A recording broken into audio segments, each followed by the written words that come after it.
Oh, you knew this was coming.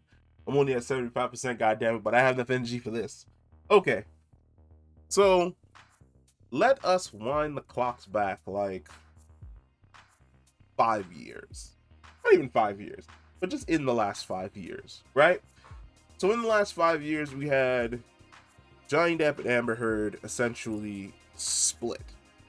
Now, at the time of their split, Amber Heard was going to be starring in the first Aquaman movie with Jason Momoa. And Johnny Depp was already in a really deep relationship with Warner Brothers.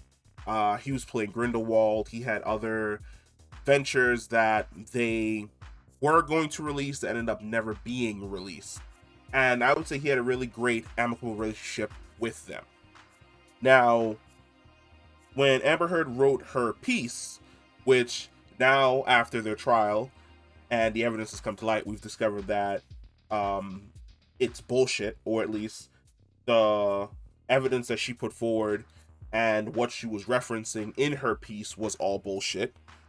Warner Brothers wasted no time. And a lot of people will ask questions, well, why exactly did Warner Brothers not waste any time in firing Johnny Depp? It's quite simple. Because of the Me Too movement.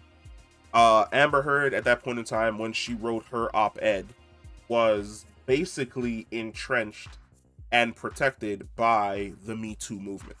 And what I mean by that is Warner Brothers was afraid that if they chose not to do anything to Johnny Depp, that the Me Too movement would attempt to boycott them and create bad press for them. A lot of these major companies, when it comes to their stars, what they care about is press because the stars are major reflections of them. So if the Me Too movement had essentially decided to do a gigantic campaign and begin boycotting Johnny Depp, then it would have been bad press for them, which would have probably, because Warner Brothers is a movie company, it could have led to bad sales and profit margins going down the line for a lot of their future products. Which, how the fuck did that work out for you guys? Because I know that last Harry Potter movie made fucking nothing. Now, we flash forward, the trial happens, right? Johnny Depp loses his libel case in the UK, but that's more or less because of the UK laws, and Amber Heard wasn't the only defendant in that case. It was also the Sun newspaper. So it was understandable that that case was essentially a little bit of a long shot. The case jumps over here to the States, and when we arrive in the States, Johnny Depp is able to prove, not only through his witnesses who were able to disprove a lot of things that Amber Heard has put forward, but from a lot of the misstatements, then blatant lies, then backtracking, and the weird staring at the jury thing that even the fucking juror said creeped them out. Amber Heard was unable to prove her case in court. Now, I grew up in the United States, and usually the punishment comes after the crime. And what I mean by that is you are innocent until proven guilty.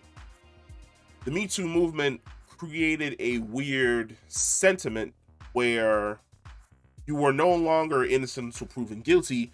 You were guilty until proven innocent. Johnny Depp ran the gauntlet, which is amazing that he was able to. He ran the gauntlet of being able to prove, while the world was saying that he was innocent and companies were saying that he was, while the world was saying that he was guilty and companies were saying that he was guilty, he was able to run the gauntlet and prove that he was innocent and reclaim his essential name.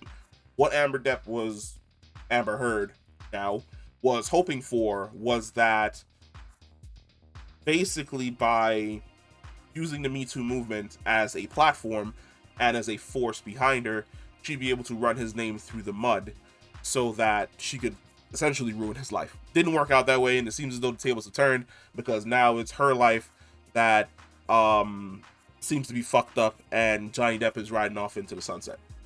Let us advance forward to WB and Ezra Miller, because by all accounts, Ezra Miller should also be put into the exact same situation as Johnny Depp. He's a white guy.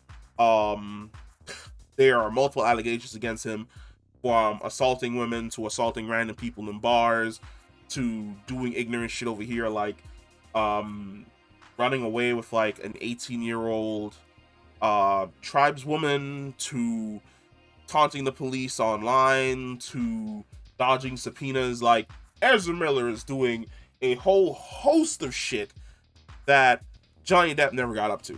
And not only is he doing a whole host of shit, he's doing a whole host of shit online where there is video that proves that he is guilty of basically what the people who are bringing allegations against him are saying. Ezra Miller grabbed me by the neck and slammed me down in a bar and I'm a woman. That is true. That is on video. He did that. Ezra Miller basically assaulting a random couple with chairs at a bar. That is true. There is video. He did that. The police of Hawaii basically looking to serve Ezra Miller court documents, so he has to show up for a deposition in court. He took to freaking Instagram and posted memes of the cops not being able to catch him like he's fucking Bugs Bunny. And then he took videos of him basically, well, it wasn't, I'm not sure if he took the video or if TMZ just acquired the video of him being in a bar while the police are looking for him, dancing and doing a bunch of ignorant bullshit. But the question that has been posted online is essentially, why is it that Ezra Miller isn't being subject to the same scrutiny that Johnny Depp was? Why is it that Johnny Depp, within like a week to a month, had basically lost all of his movie roles with multiple different companies backing away from him, while Ezra Miller is essentially going off and doing his own thing and doing bullshit and not being held accountable by these companies that he's supposed to represent and that he's supposed to work for? The quiet honesty is, Ezra Miller is hiding behind another wall that's almost just as high as the Me Too movement, and that wall is the LGBTQ community, which I feel as though a lot of these different communities, from the Me Too movement to the LGBTQ community, really, they need to start policing the bad actors inside of their community, because a lot of the time these individuals will hide behind those communities as a shield from the bullshit that they're getting up to. Whereas these communities really needs to like turn around and point and go, no, you're a piece of shit and you don't deserve to be a part of the community. You need to go out and handle your own bullshit, and we're actually going to defend and protect the people who need defending and protecting inside of our own community. I don't mind an entire community and an entire force designed to protect women from perpetrators, people who would abuse, demean, and put them down. That's absolutely fantastic, and we need that in the world. I do not mind a community that exists to protect the young and innocent people in the LGBTQ plus community from the people who would take advantage of them, demonize them, attack them, and or put them down. But at the exact same time, inside of your own community, a little bit of cleaning of the house needs to be of order, where you can look around and go, that person's a bad actor, that person's a bad actor, that person's a bad actor, that person's a bad actor or an actress, and they need to be basically nudged, where it's like, yes, they are a part of our community, but at the exact same time, what they're doing, we do not condone it. We do not agree with it, and the law or whoever they work for needs to be the ones who essentially bring the hammer down on top of them. Because the reason why Warner Brothers isn't making any moves in Ezra Miller is because he's a part of the community. It's one of the major reasons why. The second that they fire him, they're afraid that that community is going to come down on them with the heat and intensity of 1,000 Suns, where I feel as though someone in the community needs to like turn to Warner Brothers and go, nah, we don't like the shit that he's doing either. Fuck him. Or for the Me Too movement, like somebody needs to turn around to Amber Heard and go, look, you made these allegations, you took them to court, I don't know what the fuck was going on the stand, you didn't have any of the evidence that you claimed that you had. Now all of a sudden that the case is over, you've like discovered some magical book from somewhere or something that you didn't present. Your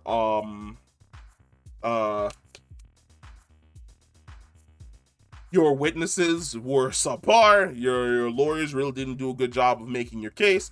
Johnny Depp's lawyers made their case. They were able to present evidence. Not only that, but references that you made. They were able to bring in other individuals who were able to basically prove that what you were putting forward was absolute bullshit. We don't got your back, cuz like if something actually happens, which we're hoping that it doesn't, but if something real actually happens and you actually need our protection and our assistance, we there for you. But right now, with what you're trying to spit and what you're trying to do, we can't rock with you. Same thing with Ezra Miller. The reason why WB is not getting rid of Ezra Miller is because they're afraid that they're going to end up on a they're going to end up in the middle of like a boycott from the LGBTQ plus community. And I feel as though that they should pull that trigger, because I don't think that's going to come down the pipe, because everybody's basically watching Ezra Miller have a meltdown in real time, and no one is reaching across the aisle to either assist Ezra Miller through this fucking meltdown or whatever the hell is going on in Hawaii, or calling Ezra Miller out on his bullshit. You have people basically coming online on a daily basis saying, oh, he's not the same actor that I remember. Okay, then go help that man. If he's not the same person that you remember, go help him. Go sit him down. Go talk to him. Ask him what's going on. What's your thought process? What's going on with you? How do you feel right now? Like, you good? Like, are you stressed out about some stuff? You thinking about some other stuff? Like, what's bothering you? What can I do to help? Like, you know, sit him down. Instead, you have him just running around the state of Hawaii, fighting random women in bars, getting into the news cycle every 3 fucking days, and then you're putting out another article about, oh, how he's not the person that I remember. Warner Brothers needs to take the step. Like, the first step from Warner Brothers is to say, okay, an official statement, not whispers in the background about secret meetings that may or may not happen. An official statement. We are separating ourselves from Ezra Miller. We think that he is a fantastic and artistic soul. However, the most recent allegations and situations happening in Hawaii does not gel with our company, and as a direct result, we are going our own way. Then somebody else needs to go down to fucking Hawaii and talk to Ezra Miller. What's going on with you? What's happening? How can I help? What do you need in order to like figure your shit out? What can we do? Because this is getting out of hand. This is really getting out of hand, and like I don't want it to get out of the hand to the point where he has a meltdown and he hurts himself or he hurts somebody around him, or if something else happens down in Hawaii where he chooses to pick a fight with someone who has a lot more bite than bark. But yeah, if you're wondering why exactly it is that Warner Brothers isn't pulling that trigger, that's why. They're afraid. They're afraid of being boycotted. Most companies these days are afraid of being boycotted, which is why they don't really scratch those itches anymore. What did I even call it? It was this, like, I'm sorry, like I'm sick, so like I'm forgetting stuff. Double standard. Wow. But the double standard with like Johnny Depp and Amber Heard and their situation, and like why it is exactly that Johnny Depp was essentially attacked quicker because he didn't have anyone behind him who could lead to a big boycott of the company. He was basically like by himself. But yeah, like comment down below about the situation. Let me know what you think, and I will catch you in the next one. Peace.